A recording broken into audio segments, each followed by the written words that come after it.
My hag of a stepmom gave away my PlayStation 4 while I was away in college, so I rent out her house while she was on her honeymoon with her newest husband. I'm an only son. My mom died of ovarian cancer at only 55 5 years ago. It broke my dad's heart. They had been together since college and were the same age, with my dad being a month older. I'm 22 and am about to graduate college with my degree in chemistry when the main events start to occur. I went to college on a full-ride scholarship. This is important later. My dad met my now stepmom when she was my mom's nurse at the hospital where she spent her final days. My stepmom, Grace, played all the right notes to gain my dad's trust. She was empathetic to him, nurturing, comforting after my mom passed. I was 17 and old enough to sense that she was just trying to weasel her way into getting my dad's resources, but it was up to my dad if he wanted to be in a relationship with her. I was in my final year of public school and had just won a scholarship to attend college out of the country the following year. My dad mourned my mom for a year, and that whole time Grace would check in on him by phone every month or so, in my opinion, to scope out the possibility of sinking her hooks in him. After a year passed, Grace took the gloves off and went hard after my dad. Grace was only 40 when she and my dad started seeing each other. I didn't like her, but at the same time, my dad at least didn't seem so depressed anymore. So I tried to be less pessimistic about her and give her the benefit of the doubt. In my gut, I didn't trust her, though. But we are Scandinavian, and at least in my family, the son does not tell his father what to do or even offer any opinion. Grace is from the Czech Republic, if you're wondering. My father was a very successful banker during his career and amassed quite a portfolio of wealth. I'll spare you the details, but after 6 months of dating, Grace and my father are married. My dad never really got over my mom, though, and he was getting weaker and weaker even though he was only 57. Since his health was fading, he called me to him and asked me, point blank, "Boy, what do you need to set you up in this life?"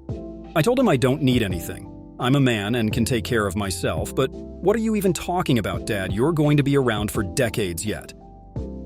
I did remind him that he had living sisters with children, my aunts and cousins. I also reminded him that I had a full scholarship to college, so don't worry about giving me any cash. He was dead only a year later at 59. I, of course, have seen lots of Hollywood movies, so I consider the conspiracy theory that maybe my dad's nurse wife poisoned him and made him sign over all his money to her. But I really honestly do not think that's what happened. Other relatives didn't like Grace either, but they knew my dad was totally in love with my mom and that her death utterly broke him.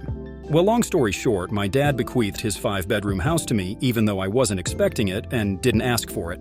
He gave a small endowment to each of his sisters and their children. He left about 80% of all his existing money to Grace, which amounted to several hundreds of thousands of dollars. My dad ignored me because he's generous to a fault and still gave me several tens of thousands of dollars, which were, of course, very useful to me. Grace tried to put on a friendly front, but I could tell she was angry as hell that she didn't get my dad's house too. That belonged to me, and I had the legal papers to prove it. She was especially mad because we live in an extremely upscale and trendy location, and houses are hard to come by and easily sold for massive profit. During the first few months after my dad's death, I had the nauseating, creepy experience of knowing that Grace was trying to feel me out to see if I might be into a little relationship with her. Gross. She still stayed at the house, though, because over the last 3 years, she had gotten used to living there and acting like she owned it. And even though I officially owned it, I was always away at college and only visited my dad's old house once every couple of months, and even then it wasn't to see Grace, but to see my cousins who lived just a few miles away. I downplayed the fact that it was really my house, and over the months I think Grace gradually forgot that she really had no legal right to the house. She probably believed that sooner or later, because I never asked her for any of the hundreds of thousands of my dad's dollars that she now had, that I was somehow independently wealthy and would just give up my house to her. I knew I'd eventually hydrogen bomb this bitch when she started dating some new guy, only 5 months after my dad was in the ground. And one time, when I came home from college after graduating, she and her new boyfriend, some sleazy-looking D-bag named Ivan, who was only a few years older than me, were acting like I was a guest in my own house and that they owned it. I played along. Grace told me she gave away my PlayStation 4 to Ivan's cousin because I'm too old to play with video games. I don't even know this and you give him my PS4 to give away to some other shit who I also don't know. I quickly changed all my network passwords that same day. I smiled, but I knew what I had to do eventually. She also said that she and Ivan were getting married because I just can't mourn your father forever. I have to move on with life. I tell her that I graduated college and already secured employment with a local firm and will soon find a new place to live. She looks thrilled, especially the part where it looks like I'll soon have a new place to live. Then, in a patronizing way, she tells me, "You always have a place in our house, though. You are welcome to stay whenever you please." Thanks, Grace, really generous of you. What I really say is that I will probably have a new place in 3 months. She says that is wonderful because she intends to go to her homeland to have a wedding with Ivan and afterward have her honeymoon. She assures me it's a local affair. Otherwise, I'd invite you, honey. And anyway, I know you're so busy. I congratulate her. She asks me if I can watch the house for her. Watch my own house. Sure, what I really say is, of course, I will take care of the house. I am careful to not say your house. She and her D-bag fiancé, who I am 100% sure is only there for Grace's money, go on their trip, and I immediately put out advertisements in rental websites offering to lease my house. I hire movers and have all of Grace's furniture and possessions boxed up and put into a storage rental facility. I retain all of my parents' furniture that they had before my dad met Grace. Locks? Changed. All of them. Within days, I am inundated with dozens of inquiries regarding my amazing furnished house with fantastic views. I rent it to a wonderful young family, a barrister and his schoolteacher wife and their 2 preteen children.